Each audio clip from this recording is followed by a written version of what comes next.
बिस्मिल्लाहिर्रहमानिर्रहीम। तो मेरा नाम है डॉक्टर जहांगीर यासर और आज हम जिस टॉपिक के ऊपर बात करने लगे हैं वो है गैस्ट्रिक अल्सर, यानी कि मैदे के अंदर जो ज़ख़म हो जाते हैं या स्टमक अल्सर भी आप इसको कह सकते हैं। ये ज़ख़म क्यों होते हैं, इसकी होने की वजूहात के ऊपर भी हम बात करेंगे और कुछ होम्योपैथिक मेडिसिन भी आपको बताएंगे जिसके इस्तेमाल से आपके अंदर जो स्टमक अल्सर का जो मसला है वो बिल्कुल ठीक हो जाएगा। तो इससे पहले अगर आपने मेरे इस चैनल डॉक्टर जहांगीर यासर को सब्सक्राइब नहीं किया तो सब्सक्राइब ज़रूर करें और साथ बेल आइकॉन को भी प्रेस करें ताकि जो मेरी नई आने वाली वीडियोज़ हैं उसके नोटिफिकेशन आपको मिलते रहें।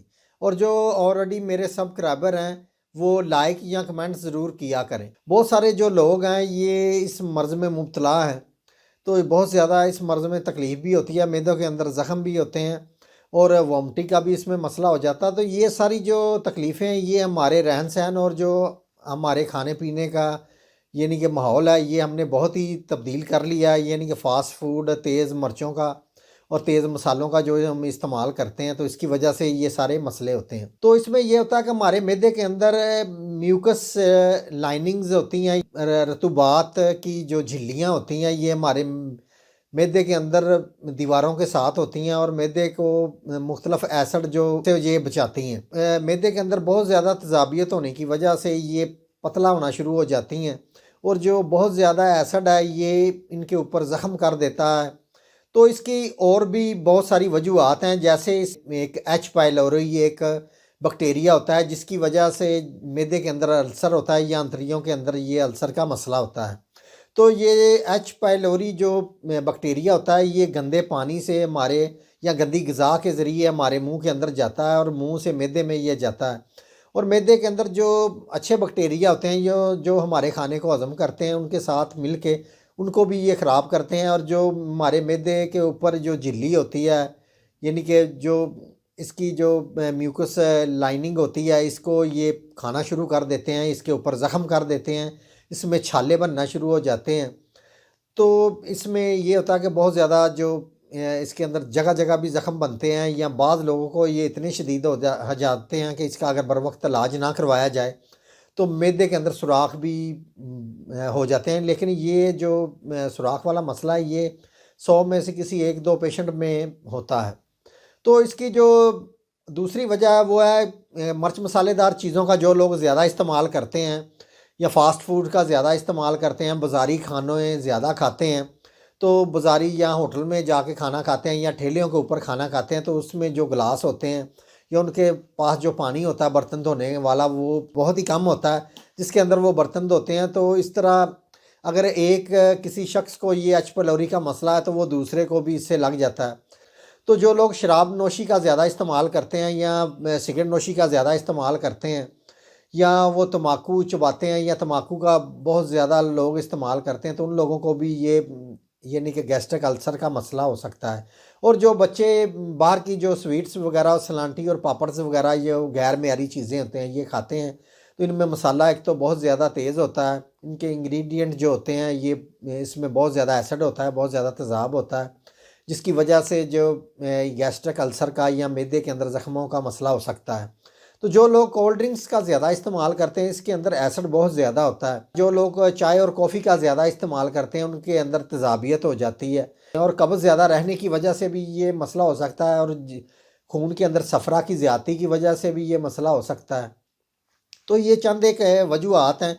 तो इसमें ये होता है कि अगर मैदे के अंदर ज़ख़म या छाले बन जाएँ तो इससे बहुत ज़्यादा दर्द होता है और दर्द के साथ साथ जो पेट भरा भरा सा महसूस होता है और जो वॉमिटिंग का इसमें और लगातार मतली की कैफियत होती है यानी कि मतली दिल ख़राब इसमें होता है और वॉमिटिंग आ जाती है खाना खाने के फ़ौरन बाद।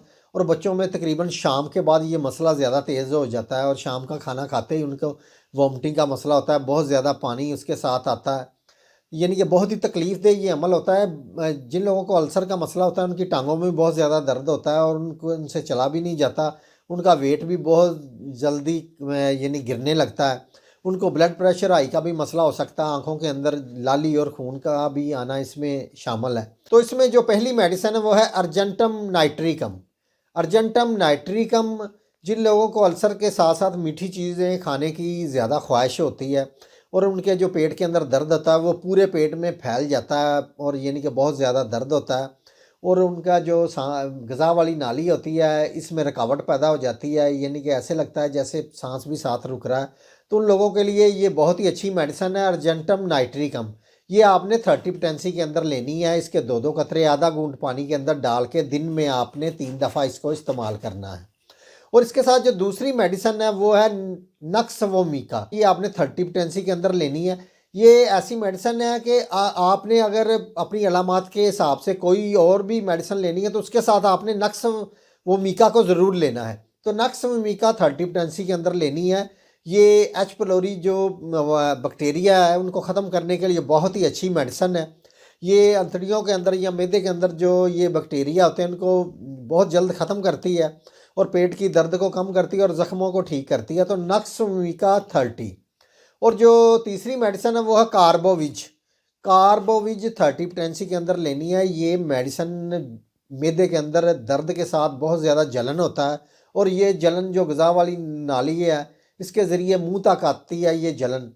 तो इसके लिए ये बहुत ही अच्छी मेडिसिन और पेट में बदबूदार हवा का भी खराज होता है और बहुत ज़्यादा यानी कि कोई चीज़ नहीं खाई जाती, तेज़ मिर्च मसालेदार चीज़ें खाते ही जलन होना शुरू हो जाए, तो उसके लिए ये बहुत ही अच्छी मेडिसिन है कार्बोविज 30।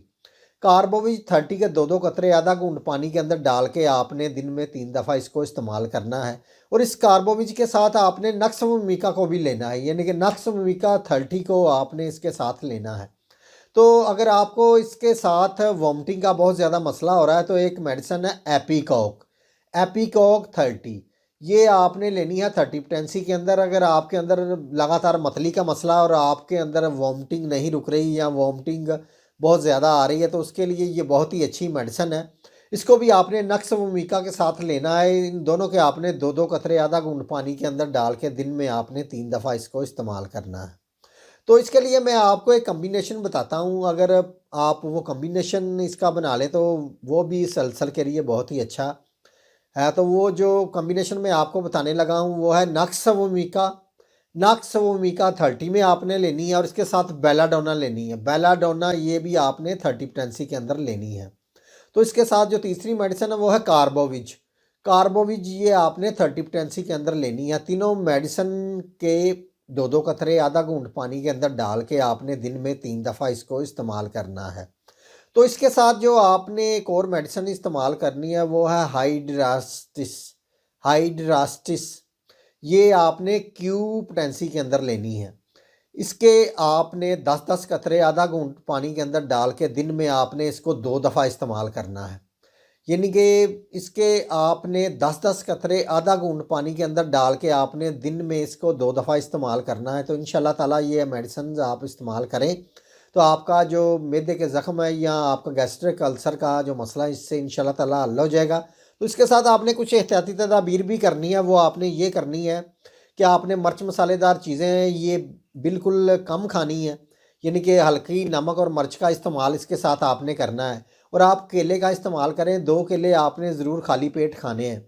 और जो इसके साथ आप दही का इस्तेमाल करें। दही के अंदर जो बैक्टीरिया होते हैं ये एच पाइलोरी जो बैक्टीरिया होते हैं जो हमारे मैदे के अंदर ज़ख्म बनाते हैं उनको ये बिल्कुल ख़त्म कर देते हैं। अल्सर के दौरान आपने चावल का और चाय और कॉफ़ी का इस्तेमाल बिल्कुल नहीं करना। तो ये कुछ परहेज़ हैं ये आपने साथ करने और मेडिसिन का इस्तेमाल करें। इंशाल्लाह ताला आपके अंदर जो गैस्ट्रिक अल्सर का या आपके मैदे के अंदर ज़ख्म इंशाल्लाह ताला वो इससे बिल्कुल ठीक हो जाए।